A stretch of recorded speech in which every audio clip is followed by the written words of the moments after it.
Welcome to the Nutritional Revolution podcast. I'm your host, Kyla Chanel. I'm a performance nutritionist specializing in sex differences in sport.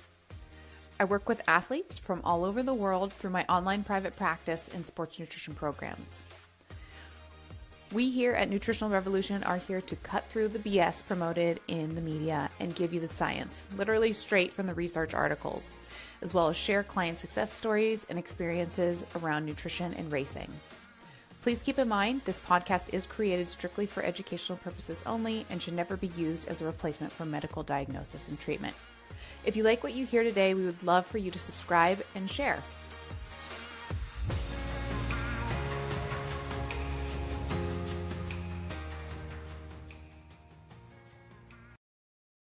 Hello, everybody, and welcome back to the Nutritional Revolution podcast. It is Kyla, your host, and today we have for you guys Tegan Phillips, and she is a writer, cartoonist, speaker, and adventure cyclist based in Girona, Spain, and her adventures have included cycling 11,000 kilometers through Africa and a self-powered 10 Ironman journey across New Zealand. She aims to inspire women to see adventure as something accessible, meaningful, and fun. So this is an awesome and fun episode, you guys. I hope you enjoy. Hello, everybody, and welcome back to the Nutritional Revolution podcast. We have for you guys Tegan Phillips. Thank you so much for joining us. Thank you for having me. I'm very excited to have you. For our listeners, go follow Tegan on Instagram if you want a good time, nice little laugh. We were just talking before we recorded. We love your Instagram. It's a good, lighthearted way for our primarily cyclists, right? Like, do you do any ultra running? We have a lot of ultra runner audience as well, but do you do any of that stuff? Not on purpose. Not on purpose. If I get lost, maybe. Yeah. So cyclist friends and followers. I was telling Tegan, like she is able to, lightheartedly make jokes about the things we're always thinking, and she does a great job at it. So go follow. What is your social handle for our listeners?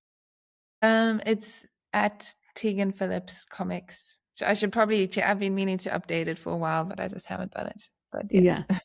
Give it a follow, you guys. Okay, but before we get to learn more about Tegan and her cycling history and maybe fun stuff about how you got into like your Instagram content too, it could be interesting to learn. But we're gonna break down your 2 truths and a lie in no particular order. So I'll let you share those with me. Okay, 2 truths and a lie. Number 1, I once only ate ice cream for 3 days. Number 2, I broke my arm on a first date and finished the date and then went to hospital. Oh no. And number 3, I am blind in one of my eyes, 80% blind from a disease. You're laughing, so now I feel like that one's the lie. We just went like ice cream. Well, it did get more extreme as we went on there. Ice cream, broken arm, blind. Like we went definitely more extreme. Okay, so blind in 80% of one of your eyes from a disease. I did not come across this in our research of you. Your arm on a first date. Maybe you were like on a cycling first date. A lot of us like to crash our bikes, and broken arm or collarbone is a very common injury. I feel like if you were on a bike trip, you could have eaten ice cream for 3 days, easy, no problem. I feel like that's only plausible. Ice cream. Only ice cream. I mean, maybe it was really hot and that was like all you had access to. Okay, because you laughed when you said the last one, I think that was a lie, but don't tell us the answer. We're going to find out at the end of the episode.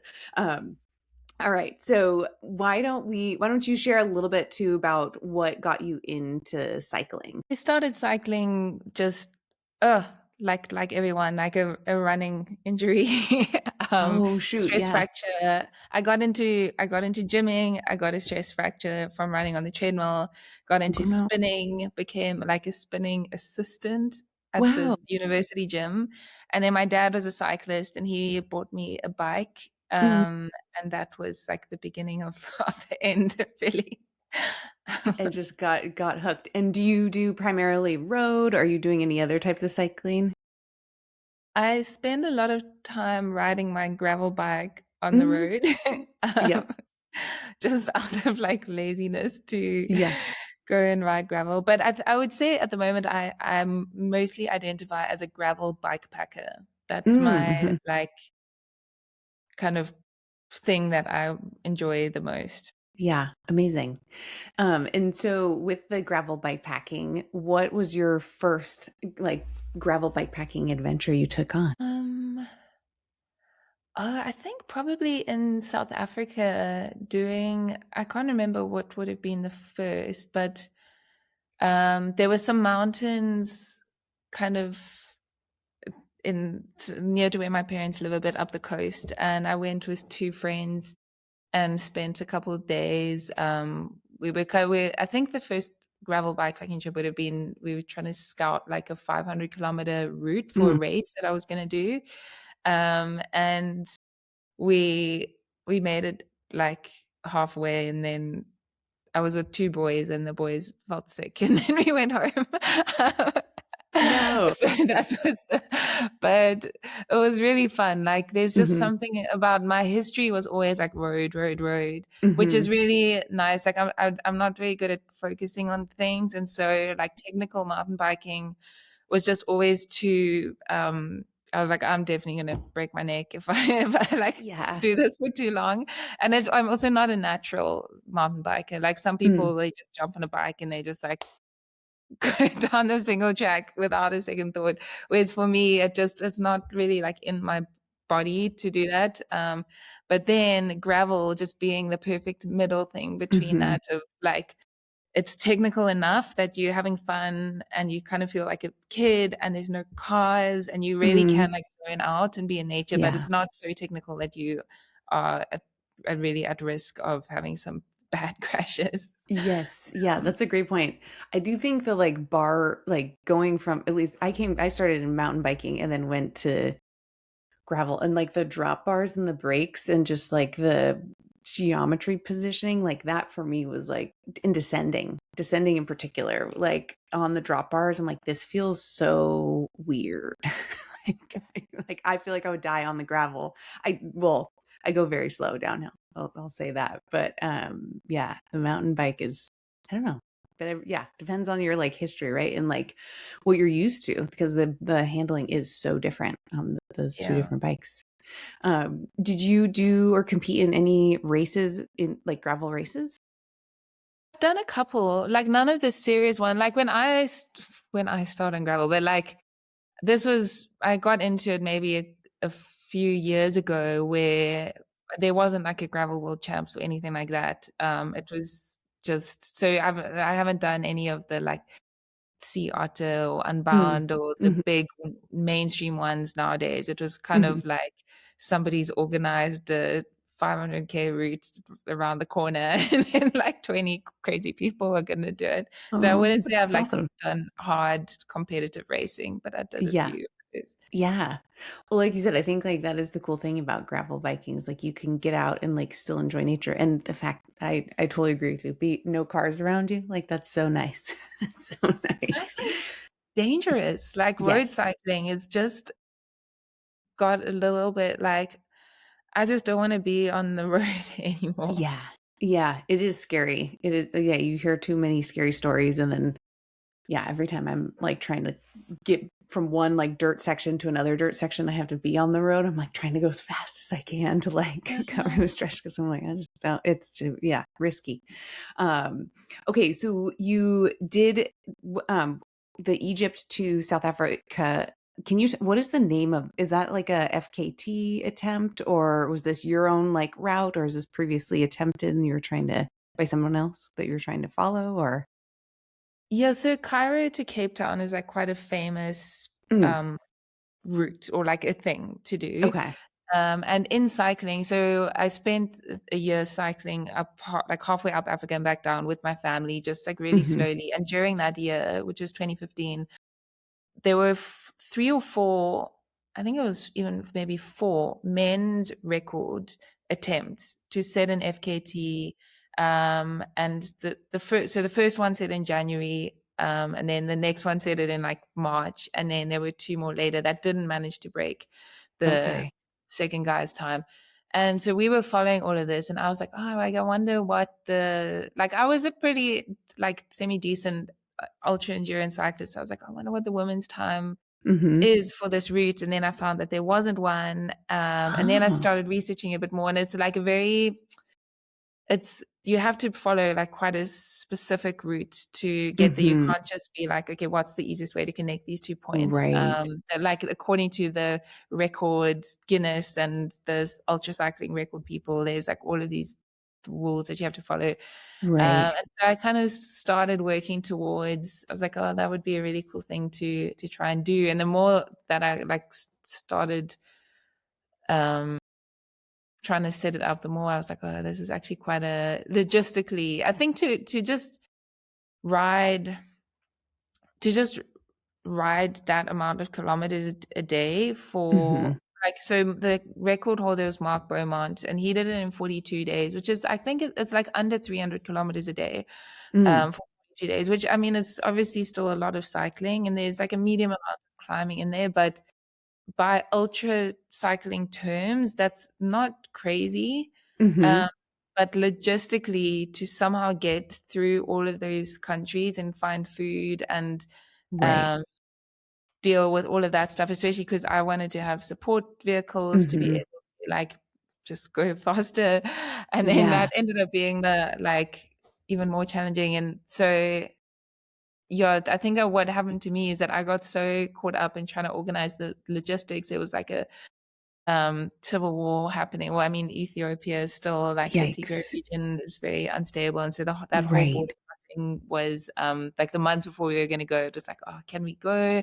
Is the border Wow. open? Now it's closed. Now it's open. We couldn't get vehicles, so we had to have like 2 vehicles coming from both sides because we couldn't cross the Oh, wow. border with the vehicles. Anyway, and then I sort of somehow just when it actually started on the second day, my I got very ill from we think some sort of like thyroid thing that caused my Whoa. whole body to get deregulated, and then the symptoms of that was that my then body temperature went really high and Oh my no. electrolytes went really really low, and then my Mm-hmm. brain swelled up, and then I was out of action Oh no. like Yeah. for a Shoot. while. Yeah. And were you like, so that was in Ethiopia? That was in Egypt. So this was It was in literally the Egypt. second day. I Okay. was like, I think I was about 600 Ks in, um, and so like halfway across Egypt in the middle of the desert, and then it was just like it happened very quickly, which is I Wow. guess the one element of that that's relevant to this podcast is just I would never have imagined how dangerous how quickly low electrolyte levels can hit you. Mm. I'm sure you've heard all sorts of stories of Mm-hmm. like you feeling okay, and then next second you're like, oh, I'm maybe gonna die. Gosh. Yeah, that's so scary. And then in a totally different country, like you were able to get to a hospital in Egypt and get the care you needed at the time? Yeah, which was also lucky. I luckily had a doctor with me Oh, on my good. support crew who, if she hadn't been there, I'm pretty sure it would have unfolded very differently because Wow. we were in the middle of I was riding at like midday in going heading inland like into the mountains desert area, and I felt like I was getting really hot, and I was like but Mm.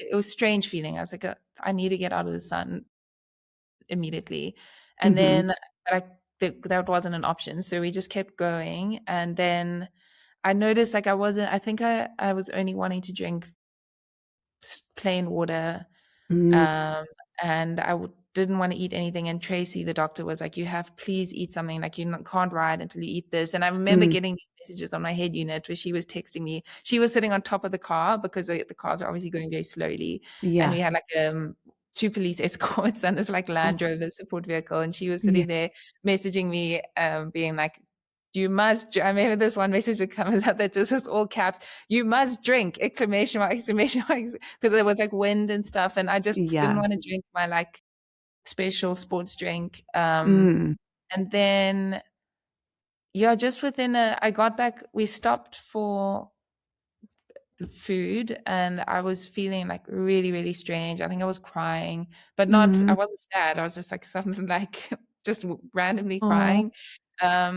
And then but I'm coming from ultra sports, I was just used to like your body does all sorts of weird stuff and you just ignore it and it goes away.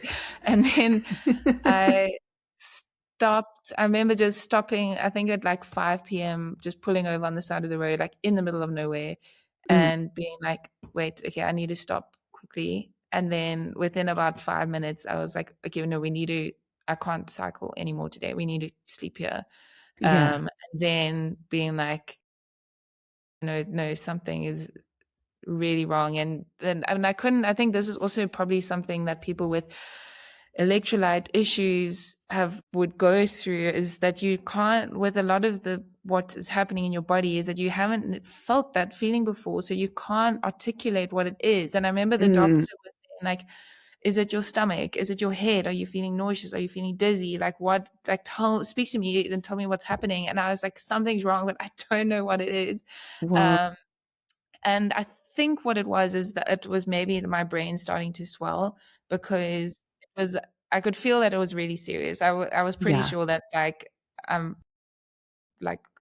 think I'm gonna die. Like that was the feeling. Like something is really, really wrong. But it was like, and then I was vomiting. We thought it was heat stroke, so I went and sat in a cold shower, and my core temperature was like really, really high, and they were like trying to cool me down. But then eventually I passed out, and luckily Tracy then had to figure out there was like a closer hospital and a further hospital, but the further hospital was better. And she had to like make that decision about what would be and then when I got there, my sodium level was, I think, like 113, which is supposed to be a lot higher than that, I think. And then they put me on a drip, but I was, for like over 24 hours, I was like completely like non-responsive. And that it was like very scary for everyone involved. And I suppose I'm like telling the story to make people aware of like how serious it can be. Something just as simple as like not having enough electrolytes in your body. So did they call it like hyponatremia? Were you kind of like over diluted with plain water? I'm not sure. I don't think it was. It could have been being slightly over diluted, because I hadn't drank that much of anything. I hadn't drank a ton of plain water. So, but maybe just the ratio was off. I drank a lot of coffee, but it was also my thyroid levels were really, really whack as well. So it could have been that, and I have a thyroid issue. And they did a thyroid like scan and found that it was like scarred from a inflammation or something. So interesting. It could have been that something set off my thyroid, and then that affected my electrolytes, or my electrolytes could have affected my thyroid. Like we never found out. I did months and months of testing in a sports lab afterwards, with like salt testing and putting bits and bobs in me, taking blood, everything, and we never were able to say like, yeah, that's what happened. Shoot. Yeah, it is scary. Nothing like that has ever happened since, or? No, I've definitely had a few panic attacks since then, where I like start to feel dizzy, or I'm like, I haven't had enough electrolytes, and then I'm like, oh my God, is it happening again? And then I have a panic attack, and then I'm like, were my electrolytes low, or was I just stressed out? Like, I don't know. Interesting. But to be honest, I haven't really physically pushed myself that hard since then. Yeah. Wow. So you said you did some sweat testing after the fact, it sounds like, to learn about your losses, like sodium concentration in your sweat. Yes. That's cool. So now with the results. Oh. Sorry. So you're not applying it necessarily. And it was in a lab setting, you said, with the sweat testing piece? Cool. That is awesome. It could be some really like valuable data to use, but you have to get the number back and figure out what it was to do that. That is really neat. To do some lab sweat testing is like the gold standard. That's the best you can get there. So since that event, any other kind of like longer adventures you've gone on since the Cairo to Cape Town route attempt? Yeah, I mean, I've done like dozens of bikepacking trips, like a week in Morocco or Slovenia or Montenegro or kind of Amazing. all over the show. Lots of bikepacking where it's been like long days, maybe like plenty of like 120, 150K days through the mountains, but with breaks, with hotels, with croissants, and not like I haven't done anything in a competitive sense, which is a completely different physical experience, because I think you just don't have the stress, even if you're doing really hectic things with your body. As soon as you start feeling like, for me, if I'm like, I'm really not feeling it today, or something feels weird, or I feel tired, or I just need to stop for a bit longer, or I don't want to ride tomorrow, then I can just do that. And so at no point, I think just overall your cortisol is probably a lot lower throughout the experience, because you don't feel the sense of like, I need to keep pushing even if I start feeling bad, and there's all of this expectation riding on me, and the all of these other things that are just in your head that I think make things worse, harder. For sure. I mean, what you just mentioned, like, bikepacking through Morocco and Slovenia, I think immediately my mind went to, how do you like plan these trips? Do you share your routes? Because I'm sure so many people immediately were like, I want to do that. So do you like, how do you go about like, are these like vacations that you get to bike pack that you, like, is that how you plan your vacations? And it's a bike packing trip. I've had clients where they're like that. They're like, yeah, we plan our vacations because there's a race there that we want to do, or stuff like that. So how do you go about planning those? And do you share your routes or your like trip details after the fact? Everyone is so different. Like Morocco last year was my best girlfriends in Cape Town, and somebody mentioned they wanted to do it, and then it kind of grew, and eventually there was, I think, like 6 of us that went and did that together. And we did first like a hiking section, and then because one of the group is like a professional mountaineer guide, Wow. and then we did the cycling because everybody cycles, and then some stayed on and did a surfing trip. So that, I think, like as Whoa. friends, and that group they cycled to Victoria Falls. Last December, they cycled through Namibia. So that's just how Wow. they hang out. Yeah. But then like Slovenia was, I got invited to do like a 1-day brand event. Whoa. And Yeah. I'm like, I'm not flying with my bike to just stay there for 1 day. Right. So I just wanted to like, my way of always like treating myself is to do like a little solo bikepacking trip, and just me and my bike. And if I want to stop and film something for 10 minutes, then there's nobody waiting for me, or nobody being like, Tegan, put your camera away. Or like, or if I just want to, I think just that freedom of, and like being able to think and enjoy nature. But then like the Montenegro one was, Leo Wilcox had set up these like women's Oh, rallies, which at the yeah. time was Commute. And so there was like 50 women, they just give you the route, and we all went and did the same route over like a Yeah. week, but everyone does it on their own, at their own pace. And then I have, Cool. in last year's, well, we did, me and Ola Welsh did something similar in Mallorca, where we just said, if anybody wants to join, we're going to do this route over a week. And a handful of women came over, and we all rode together for a week. Amazing. Which I'm doing, if anybody wants to ride this year after the Women's Tour de France, avec Zwift, to say the full name. I'm going to cycle back from Nice, where it finishes, watch the last stage, and then cycle to Girona, which is Awesome. open invites. It's amazing. So yeah, so it's always different. So cool. Hey everyone, when's the last time you actually looked under the hood with comprehensive blood work? Most of you are training 10, 15, 20 hours a week, but have no idea if your body has what it needs to perform.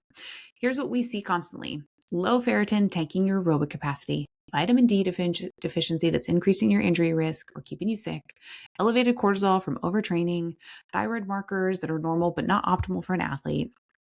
So that's why we created our full athlete blood panel. We test everything: complete metabolic panel, advanced lipids, iron stores, vitamin D, B12, folate, magnesium, testosterone, cortisol, thyroid, insulin, hemoglobin. You name it, it's over 20 markers that directly impact your performance and your recovery as an athlete. It's $371 and includes the lab fee through Quest, and you can get tested as soon as tomorrow morning. Check the show notes for the link to order. Some state restrictions do apply, but it's available in most of the US. Stop guessing and get the data. And now back to the show. So with something like that, do you just kind of like, are you on the fly, like, or just like, yeah, do you have a route where you're like, I got to get to this like hotel or this spot? Or are you just like, I'm going, I feel good, I'm going to take a break, this is where I'm going to find a hotel here? Like, how do you do that? It really depends. I mean, cycle touring or bikepacking in general is a lot easier than people think, but there's not so many like hard rules or principles because it really depends on like the vibe of the trip and also where you are, because there's some places like if you're camping, then you have a lot more flexibility in general. You have to make sure that you're going to end up somewhere where you can actually camp. Otherwise, like if Right. you're in the middle of a really built up segment, then you might be find that like there's no campsites, there's no forests or anything. Right. But or you might be somewhere that's just really remote for multiple days, and then you're like, well, we need to get water and electricity, so we can't, like, you Right. have to get to a certain point for the next 3 days. Europe in general is pretty chilled. Like when I'm traveling here, because I'm often making content and I want to charge devices and things, I tend to just stay in hotels. And what I'll do is like plan out my route and plan all the possible places to stay, but I won't book them until maybe like the day before, just in case something happens and I get delayed by a day, and then I've got all Right. these like bookings that are all Yeah. affected. That makes sense. That's smart. So when you're going and like doing a trip like that, a bike packing trip, what does food look like for you? Are you like, if you're in a hotel, or are you ever in anywhere with your own kitchen, like, or like an Airbnb style stuff, or are like prepping any of your own stuff for the road? Often, yeah, I think that tends to be the easiest, is if you can get somewhere that has a little kitchen. But I often is that's not an option, and I just get like a cheap hotel and then buy like ready-made. My latest nutrition approach is to just buy like fruit and vegetables Mm-hmm. and pastries Mm-hmm. and chicken. Nice. Yeah. Like from a grocery store or market or something? Yeah, so I just go Yeah. to a grocery store. I'll often, if I'm bikepacking as well, I'll often buy like protein drinks. I try and keep my protein intake pretty high Nice. in life in general, but it's on bikepacking trips as well. I think it's the one thing that's easiest to sort of let slip, because it's very easy to Mhm. get carbs Right. and fat from anywhere, like whether it's a pastry or a sandwich or an ice cream or a steak. But in terms of getting like, yeah, just enough kind of semi decent quality protein, I think can really help, like just keep you have with sustained energy. And then yeah, fruit and vegetables as well. What I've noticed now, like wow, now I mostly will go to grocery stores rather than um like a cafe, is because to be able to get like, yeah, some apples or like Mm-hmm. micronutrients basically, where Yeah. something that I've noticed from my friends as well who travel a lot is that like by the third day of restaurant food, you're just missing that like fresh Yeah. it's your restaurant, even if you're ordering like a salad at a restaurant, it tends to still be just like really heavy. Yeah. um Olive and it's oils and Parmesan, yeah. and, or yes, just like, or oh yeah, all the fats and stuff on there. I totally, when we did a Europe trip last year, and we were like going through Italy, and I was like so excited, and I was like, this is great. And then I'm like, dude, there's no vegetables or like protein at like any restaurant. It's like so hard to get. And so, yeah, we started going to like the grocery store and getting, yogurts and eggs and vegetables and fruit. And like, yeah, it was hard to get. Like, my body was absolutely craving fresh produce and like fiber. Like, it doesn't seem like there's a lot of fiber in restaurant food, delicious, but yeah, I totally get that. Let's see. I also like came across a comment by you is I think you had said like ultra cyclists you called it a petrol station diet at one point. So what like if you find yourself only at a petrol station, what is your like things that you want to grab when you're there? I'll often go for like a protein drink. Mm-hmm. Just smash like a chocolate protein milkshake. Yeah. And then I'm a big fan of like a sandwich. Mm-hmm. Just like a nice sandwich, like whatever's there, chicken or cheese and tomato or something Mm-hmm. like that. I'll normally grab a few packets of like Haribo or something if I'm on Mm-hmm. a bikepacking trip, just some like easy sugar for Right. emergencies. Although I try not to like subsist off Right. Haribo, but definitely just having a couple of bags for when the climb is taking like an hour longer than you thought it was going to climb or something. Right. Like I always make sure that I have food with me, no matter, even if I'm just popping out for a half an hour ride. Like Mm-hmm. the number of times I have found myself being like, well, this would have been really uncomfortable if I didn't have snacks. Yes. From like emotionally, but like physically. I think one of the things people don't realize is just how much you need to eat, even if you're doing like just a 2 hour ride or Mm-hmm. like even as an amateur athlete. I think people will often say like, oh, I'm not a pro, so I don't need to eat food while I'm Right. exercising, or like before I'm exercising or afterwards. We're like that. You might not go as fast as a pro, but like your nutritional needs are not so different. Right. Where, I mean, obviously also with bikepacking, I think you want to adjust for the intensity that Mm-hmm. you're riding at, because cycle touring at 12 k's an hour versus like bikepack racing at 28 Mm-hmm. k's an hour is going to be different nutritional needs. Right. Um, but to finish your question about the petrol station, I would say probably in Spain there's also a drink called Aquarius, which has like electrolytes in it. So I Cool. always Okay. smash like a 2 liter one of those. Nice. And then a pastry for Love it. emotional support. Have you ever found yourself like running out of food between stretches? Yeah, I mean, I think it's very common. Like it's almost inevitable that sometimes you're just gonna mistime it. You're gonna think, often it's like you think, oh, I'll stock up at this shop, because like usually the night before or in the morning you'll look at your route and be like, okay, there's probably a little town there where I can buy food and water, and a little town there, and then you kind of like plan for that. And sometimes, especially in Europe, you'll get there and be like, everything in this whole town is shut down for a No. mysterious reason. Yeah. Which is more of an issue with water, but with food as well, it can be not so fun. But what I have started doing is that I'm just carrying like way more food than I Hmm. need to almost have like a couple of backup meals, Nice.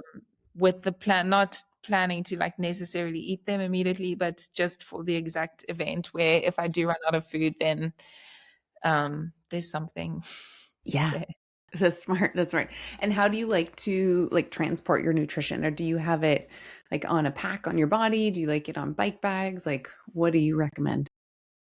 My current setup is I have a handlebar bag where I'll normally put in like a sandwich or a pie or whatever, like kind of meaty, like Hmm.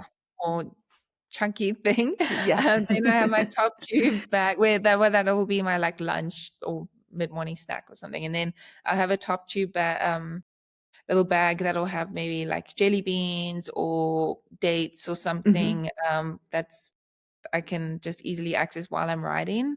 Nice. And then I'll have my like backup meals in my seat pack under my saddle, which is like the least easy to access, but it'll be maybe like a second sandwich and a couple of like energy bars or whatever else there. Nice. That's either for the evening. I've found something that's really helpful is that I'll try, say for example, at my lunch stop to actually buy my like immediate dinner. Where, because sometimes you get to the end of your ride and you really need to eat. Like you've been riding the whole day, you're completely exhausted, but you also are covered in mud and it's freezing cold. And you want to just get in the shower and maybe wash your hair. You need to put everything on charge, hang up your stuff to dry, like wash your bibs. Like there's so much stuff that you have to do at the end of a day where maybe the nearest shop is like a 20-minute walk and you have to get dressed into your clothes. So it might be that if you don't have food when you stop at the end of the day, that it's like 2 hours before you actually eat, which is like terrible physically. So I find if at lunchtime, just buying a couple of things that you can just like smash as soon as you get off the bike, and then later you can go get a proper dinner. That's I like that. And do you ever do any juices in your like bottles as well? I've heard people do that. I don't often put in my, like I'll put electrolytes in my bottle or like a carb mix. Although like on a bikepacking trip, it's not so easy to carry like lots of powders and stuff. But if you find like little individual sachets that you can put in there. And then in terms of like juice or Coke or anything, I mean, juice is really nice to just get like micronutrients, but I'll usually just literally buy like a 500 ml bottle and then down the whole thing. Not carry it with me. Right. Yeah. Awesome. Okay, so I know you have something after this, so I do want to be mindful of your time. That's okay. I think it's not so urgent. They said they might push it back half an hour, but I just so not super time pressure. And I did also tell them that I'm here. So perfect. Okay, so let's see. I do want to dive into a bit, obviously, of your are you a comic artist?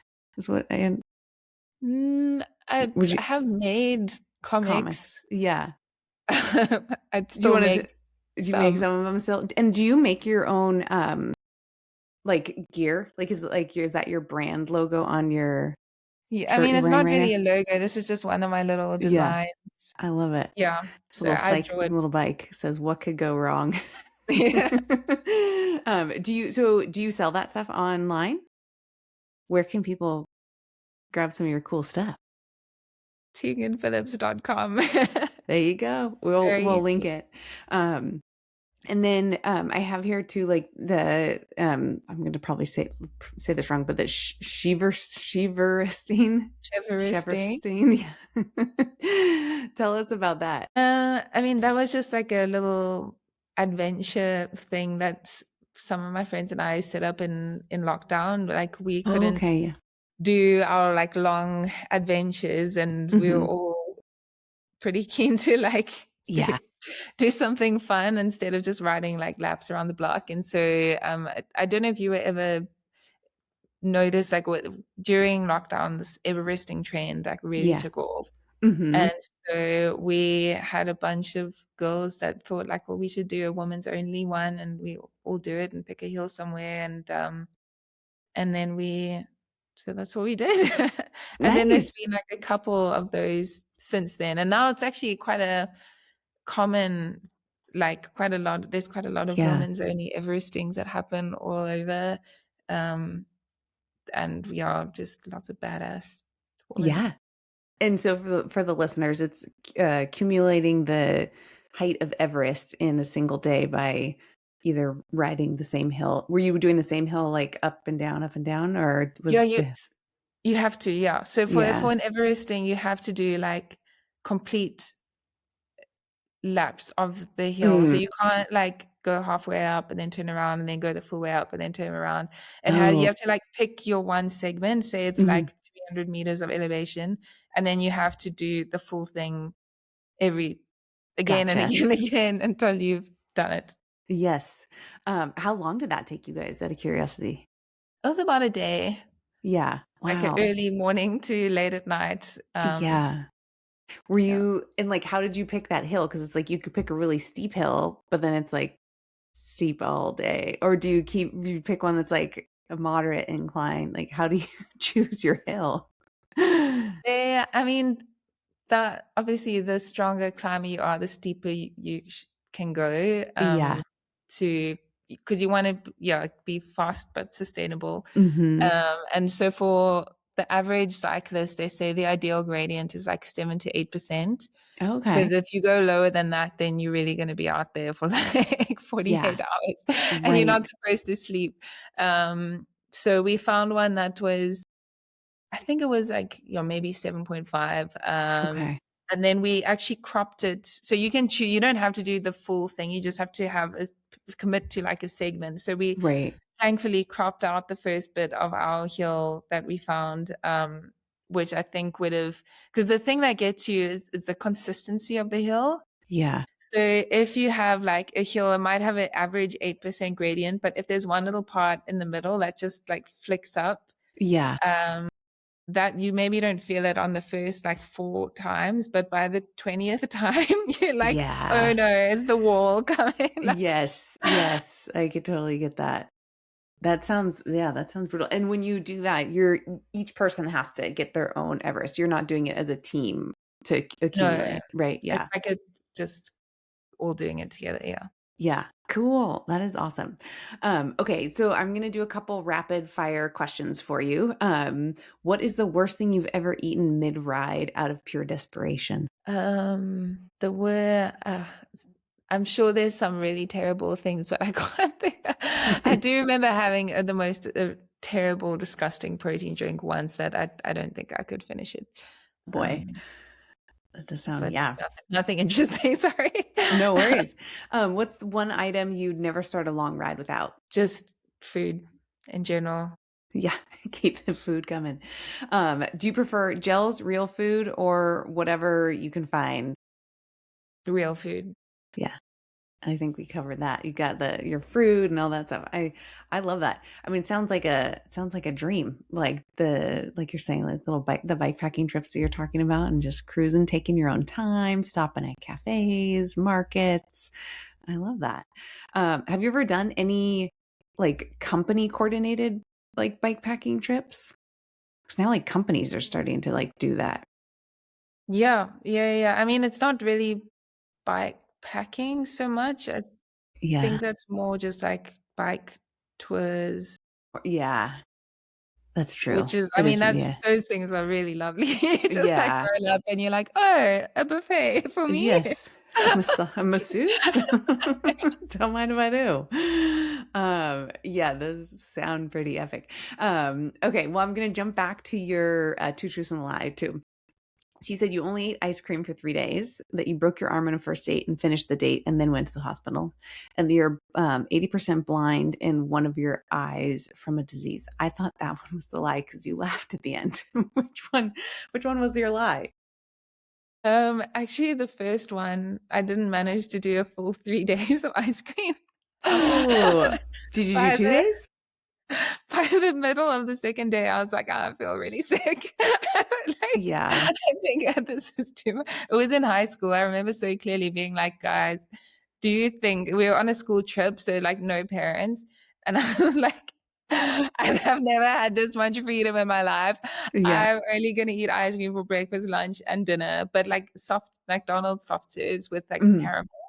Mhm. And then sometime on the second day, I was like, I think I'm gonna be ill. Like this is not Yeah. Your like really. blood glucose and insulin are probably just like all over the place. So you are blind, 80% blind in one eye. Yeah, I got dengue fever in the Oh, Maldives and whoa. damaged my optic nerve. Whoa. That's Um, wild. Is yeah. dengue fever from a mosquito? Uh-huh. Oh, shoot. Is there like a vaccine or something you're supposed to get before that's No, prevent? well, this was 2011, so maybe now Hmm. there's something, but at the time it was like not really a lot that can be done. And the reason Wow. that I got so sick is that you're supposed to go to hospital. Like at a certain point, if it gets bad enough, there was some other volunteers that I was with, and when they got it, they went to hospital, and I got it like a month later. But I was traveling, so I just didn't go to hospital until I'd like permanently damaged my body. So if you What, ever like, get dengue fever, get on yeah. that trip. So do you get like an actual fever? Like, forgive my, like, I just never researched dengue fever. So like, do you get an actual like elevated core temperature and get sick?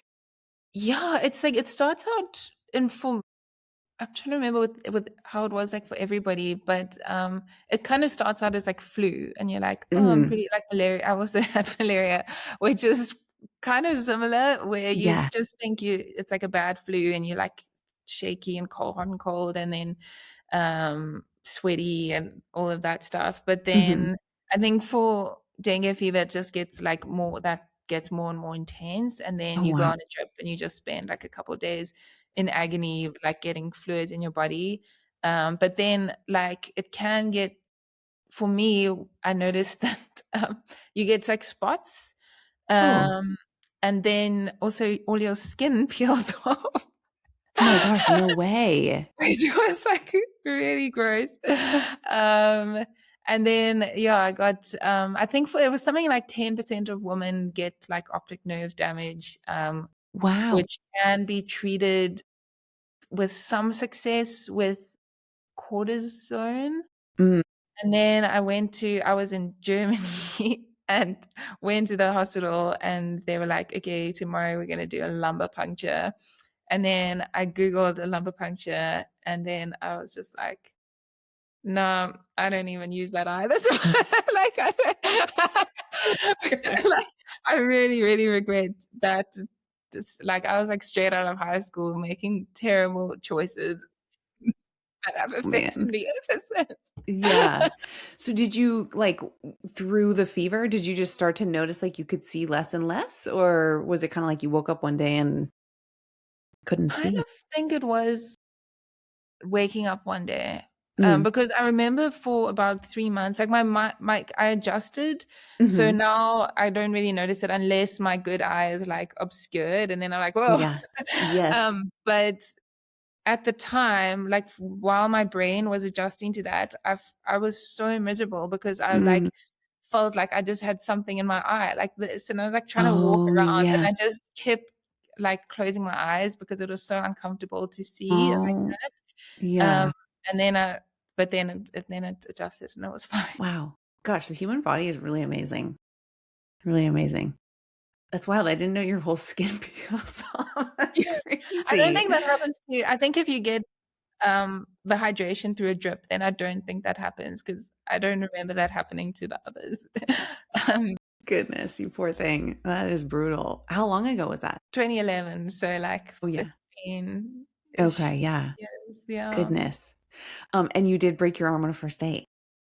Yeah, to be honest, like I don't know if he would call it a date. In my mind, it was a date. Aw. Sort of, I was meeting this guy to like ask him about some of his bike trips.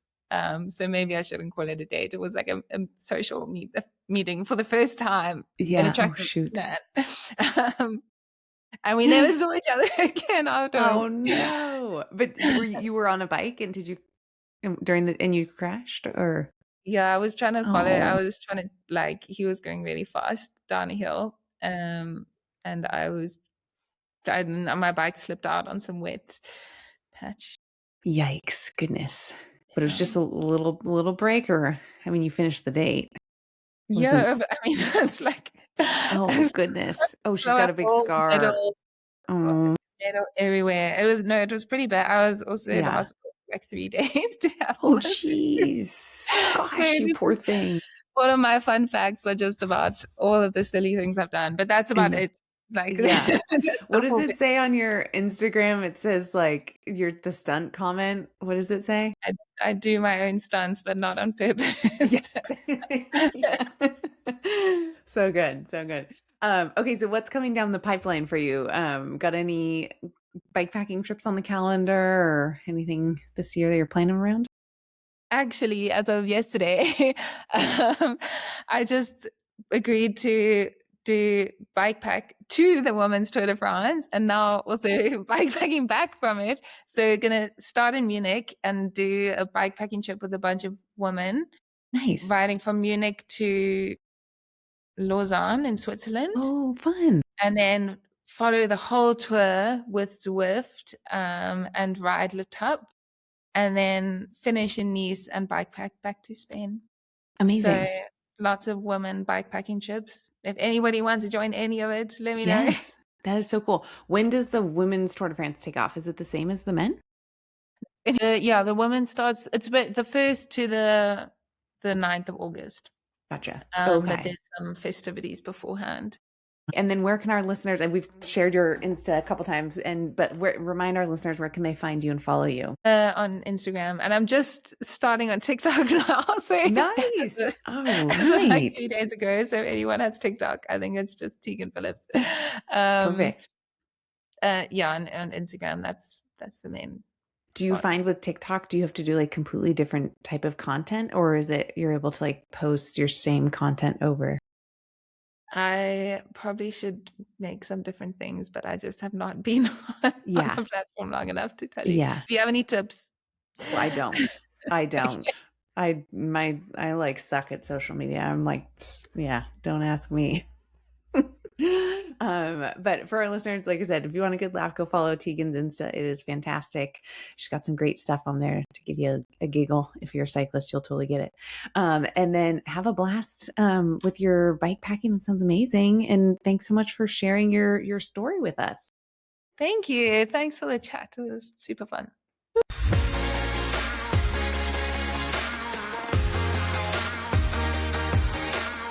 To stay up to date with the Nutritional Revolution recent activities, follow Nutritional Revolution on Instagram and Facebook, and sign up to receive the Nutritional Revolution newsletters on the Nutritional Revolution website.